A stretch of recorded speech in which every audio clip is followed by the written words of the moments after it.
C'est la France qui a été touchée. Nous avons plusieurs décès. Il est à cette heure trop tôt pour tirer quelques bilans que ce soit. Des dommages matériels très lourds, des Françaises et des Français sidérés par ce qu'ils ont vécu après la violence de ce qui s'est abattu sur eux. J'ai eu l'occasion hier de tenir une première réunion de crise. Le Premier ministre est en ce moment même avec plusieurs ministres à la cellule interministérielle de crise, fera un bilan cet après-midi. Je veux redire ici combien la France tout entière est mobilisée sur ce sujet. Voilà pour la réaction d'Emmanuel Macron. Le président français s'exprimait en milieu de journée depuis Athènes en Grèce où il effectue une visite officielle, tenu informé en temps réel de la situation dans les Antilles où l'ouragan Irma a dévasté l'île de Saint-Barthélemy et la partie française de Saint-Martin, détruite à 95% d'après le Conseil territorial. D'après un bilan encore provisoire, l'ouragan a fait 4 morts sur place ainsi que 3 victimes à Porto Rico et 3 autres, l'une dans l'île voisine de Barbuda ainsi qu'à Anguilla et probablement une autre à la Barbade d'après les autorités locales. Mais ce bilan est loin d'être définitif, préviennent d'ores et déjà les autorités, tant il est difficile d'entrer en contact avec les zones dévastées. Et pendant ce temps, Irma poursuit sa route en direction de la République dominicaine avant Haïti, rarement épargné, il faut le dire, par les catastrophes. Vous le voyez sur cette image, c'est le parcours et la trajectoire donc, de cet ouragan qui devrait atteindre les côtes de Floride d'ici ce week-end. On se prépare d'ores et déjà aux États-Unis.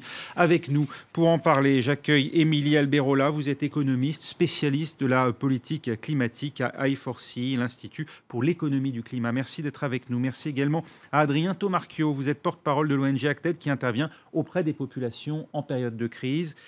Robert Votard, vous êtes climatologue, spécialiste des événements extrêmes, directeur de recherche au CNRS et à l'Institut Pierre-Simon Laplace. Et puis avec nous en direct de Fort-de-France, au sein de la rédaction de Martinique Première, notre consoeur, la journaliste Kelly Babo. Kelly, bonjour. On attend de nouvelles perturbations, Saint-Martin et Saint-Barthélemy, puisque l'ouragan José se rapproche des Antilles. On appréhende son arrivée. Et bonjour, exactement.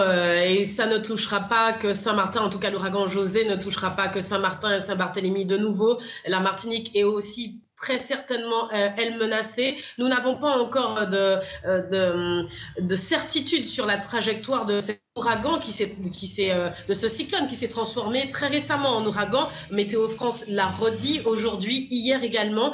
Nous avons déjà aujourd'hui en Martinique quelques orages. Depuis tout à l'heure, le ciel s'est assombri. Nous avons des orages, pas encore de pluie. Donc ces îles seront de nouveau touchées par un ouragan qui arrive derrière celui d'Irma. Ils seront de nouveau très impactés par cet ouragan José.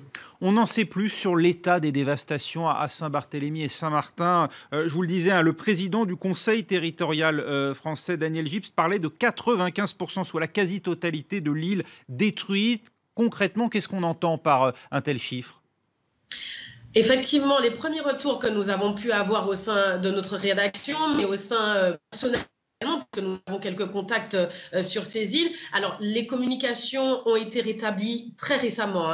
Les informations parviennent au compte-gouttes. Nous n'avons que quelques communications avec personnes qui sont sur les îles de Saint-Martin et Saint-Barthélemy. Vous l'avez rappelé, le chiffre de 95% de l'île qui est dévastée. Alors, ça se traduit par quoi? Ça se traduit tout simplement par des toitures qui ont été arrachées, des arbres déracinés, des voitures écrasées, des bateaux détruits. Les routes sont impraticables. Et par exemple, pour vous donner un exemple concret, le quartier populaire de Sandy Ground à Saint-Martin a été lourdement touché. On y déplore même au minimum 4 morts. Et d'heure en heure, le bilan s'alourdit. Les informations arrivent progressivement. On vous l'a dit tout au long de ces interventions depuis hier, les casernes ont été détruites, les casernes de pompiers ont été détruites, l'hôpital même a été détruit, la toiture de l'hôpital a été arrachée, le Marigot Bay n'existe pratiquement plus, c'est un véritable cimetière de bateaux,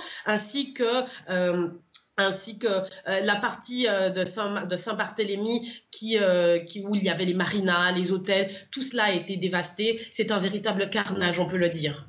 Alors vous restez avec nous, Kelly, Adrien Tomarchio.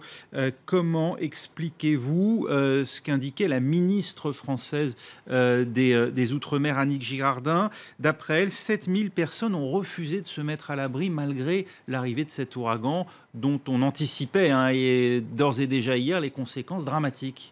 Les populations ont souvent du mal à réaliser ce qui leur est dessus, surtout les populations qui n'ont pas forcément d'expérience. Là, on parle d'un ouragan qui est d'une ampleur extrême, et que ce soit des populations qui soient informées, encore plus celles qui ne sont pas informées, elles ont du mal à le croire, et elles tiennent à rester chez elles jusqu'au bout. Et en fonction de l'habitat, en fonction des infrastructures, elles prennent d'énormes risques, d'où des bilans chiffrés humains qui peuvent être plus ou moins importants liés à ce facteur. Parce qu'il y a une habitude, d'une certaine manière, sur place, à voir arriver régulièrement à la saison des cyclones, parfois des phénomènes climatiques de cette amplitude? Non, là, c'est quand même particulièrement inhabituel. Il faut dire. Les populations se disent toujours qu'elles vont pouvoir résister. Et puis, la mémoire humaine a tendance à oublier un petit peu des événements d'ampleur qui ont pu se passer. Les infrastructures s'améliorent, l'habitat s'améliore. Et les populations se disent qu'elles vont pouvoir être résilientes. Mais face à l'ampleur de ces vents et de cet ouragan, que ce soit du béton ou d'autres protections, on est peu face à cette ampleur. Émilie Alberola, on avait anticipé ce degré de destruction. On savait évidemment qu'un ouragan, l'alerte violette avait été déclenchée, qu'un ouragan de force 5 se dirigeait vers ces îles des Antilles françaises. Mais enfin là, on a quand même quelque chose d'une ampleur particulièrement inhabituelle. Exactement. Il est toujours difficile de toute manière d'anticiper ce qui est difficilement anticipable. Et ce qui est difficilement anticipable, évidemment, ce sont les coûts qui sont liés ensuite aux dommages, pertes et dommages de cet événement. Combien vont s'élever les coûts de cet événement? Difficile aujourd'hui, à mesure qu'on voit les images, justement, on prend mesure de l'ampleur du désastre. Et on va améliorer les estimations en fait, sur les coûts de cet événement. En moyenne, on sait qu'une catastrophe, c'est 4 milliards de dollars. On va passer de millions à milliards dans nos estimations. Harvey, par exemple, a été estimé à 42 milliards de coûts sur les dommages. On parle des Antilles françaises. Est-ce que les normes de construction sont harmonisées, j'allais dire, avec la métropole, ou est-ce que là, on a des faiblesses qu'on ne trouverait pas forcément en d'autres coins du territoire français? Alors justement, non. On est sur des territoires où l'habitat est beaucoup plus fragile, beaucoup moins résilient aux impacts du changement climatique. On est sur des infrastructures urbaines plus proches des pays en développement, il est vrai, que ce qu'on a l'habitude de voir ici en métropole. Oui, sauf que là, Robert Votard, non seulement il y a des habitations, mais les deux centrales électriques de Saint-Martin et Saint-Barthélemy sont endommagées. Ça, c'est l'opérateur électrique, c'est EDF, qui est directement aux prises, d'une certaine manière, là, avec ces infrastructures. Ça veut dire qu'on a quelque chose qui a même dépassé l'entendement, ou ce à quoi même les normes de construction, en théorie, sont prévues pour résister? Oui, c'est un phénomène qui est sans précédent, donc avec des vents qui dépassent les records qui ont été enregistrés dans la région. C'est 290 km/h environ, et ça fait 48 heures que ça dure. Voilà, maintenant les vents ont cessé, en tout cas se sont calmés bien fortement, mais les dégâts sont fortement causés par les pluies. C'est les pluies qui sont à l'origine, les pluies et les submersions, les phénomènes de submersion. Donc la montée du niveau de la mer due au cyclone lui-même, qui est très très impressionnante, et due aux vagues également. Donc ce sont la combinaison de ces phénomènes. Oui, Kelly Babo en direct toujours avec nous de la Martinique, de Fort-de-France. Ce sont évidemment ces phénomènes, à la fois des glissements de terrain, les risques de vagues submersion. Le littoral est particulièrement menacé. Le littoral est très menacé. D'ailleurs, c'est lui qui est en première ligne, tout simplement parce que la forte houle causée par ces ouragans qui passent dans notre zone, dans la zone de l'arc des Petites Antilles, ce sont ces houles, ces vents qui menacent les côtes avant tout, après qui rentrent dans les terres et qui font que, et oui, il y a des inondations, et oui, il y a des glissements de terrain, et ce sont ces phénomènes qui menacent avant tout surtout les habitations de nos îles qui sont particulièrement vulnérables. Lorsqu'il y a de fortes rafales de vent, eh bien, il y a des arbres qui tombent parce que nous sommes relativement boisés, nous sommes des îles tropicales. Donc, ce sont ces arbres qui tombent sur les lignes électriques, qui endommagent les lignes électriques et qui font qu'il y a de nombreuses coupures de courant. Donc, ce sont notamment ces effets que nous avons lorsqu'il y a un cyclone, une tempête ou un ouragan qui passe dans nos eaux. 2 îles plongées dans le noir, hein, l'électricité est entièrement coupée. D'après EDF, ça mettra des semaines, voire des mois avant de pouvoir rétablir l'électricité. Le gouvernement a annoncé l'envoi très prochainement de générateurs électriques, mais le problème à très court terme, c'est l'eau potable. Écoutez le ministre de l'Intérieur, Gérard Collomb. Il n'y a plus d'eau potable dans la mesure où l'eau potable était fournie par des désalinisateurs et donc ces désalinisateurs ne marchent plus. Donc c'est pour cela que nous avons fait livrer à l'avance d'ailleurs beaucoup d'eau, de manière à ce que les gens puissent continuer à vivre. On sait que l'eau est évidemment la première matière nécessaire, mais en même temps, nous avons fait livrer des rations de combat, de manière à ce que les gens aient les premiers moyens de continuer à manger et donc d'avoir un semblant de vie normale.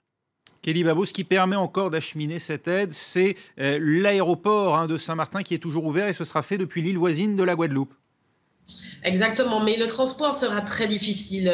L'heure est justement à l'organisation de cette aide et du transport de cette aide, parce que même si l'aéroport de Saint-Martin n'est pas comme celui de Saint-Barthélemy qui est totalement dévasté et impraticable, l'aide tarde un peu à arriver et puis l'aide aura énormément de difficultés à arriver. Et donc c'est ce qui se passe en ce moment.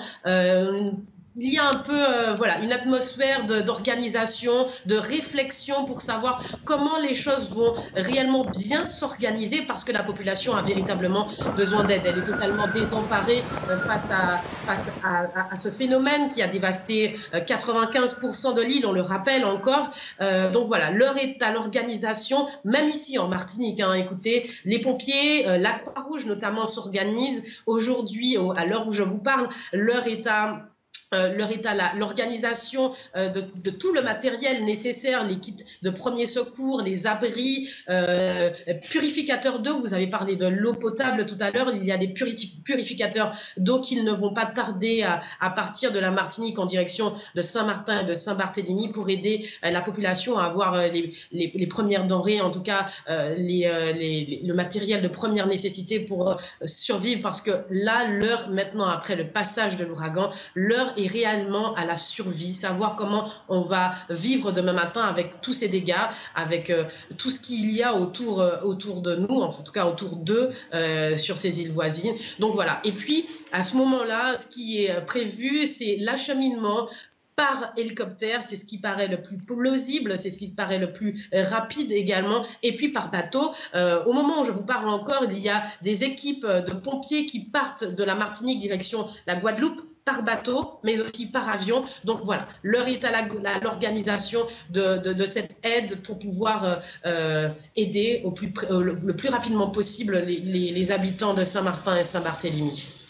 Adrien Tomarchio, la Croix-Rouge, le Secours populaire, la Fondation de France ont lancé des appels aux dons. Là, on est encore presque, j'allais dire, dans l'œil du cyclone. On est vraiment à chaud. On sait d'ores et déjà comment va s'organiser l'acheminement de cette aide. Si les Français en masse répondent présents, on sait d'ores et déjà comment distribuer l'aide. La priorité, c'est d'abord d'identifier les besoins et prioriser ces besoins pour s'assurer que l'allocation des ressources et ce transport des ressources et des moyens logistiques sur place, votre correspondante a évoqué ces difficultés de transport et d'acheminement, en tout cas que le déploiement se fera de manière efficace.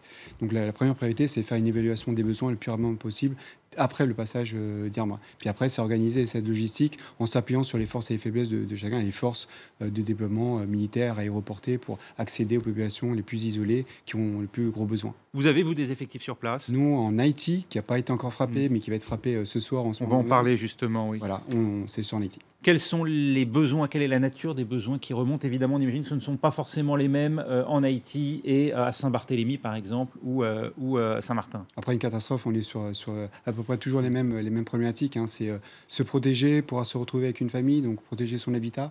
Première priorité. Deuxième priorité, c'est l'accès à l'eau et à l'assainissement, donc avoir une eau potable.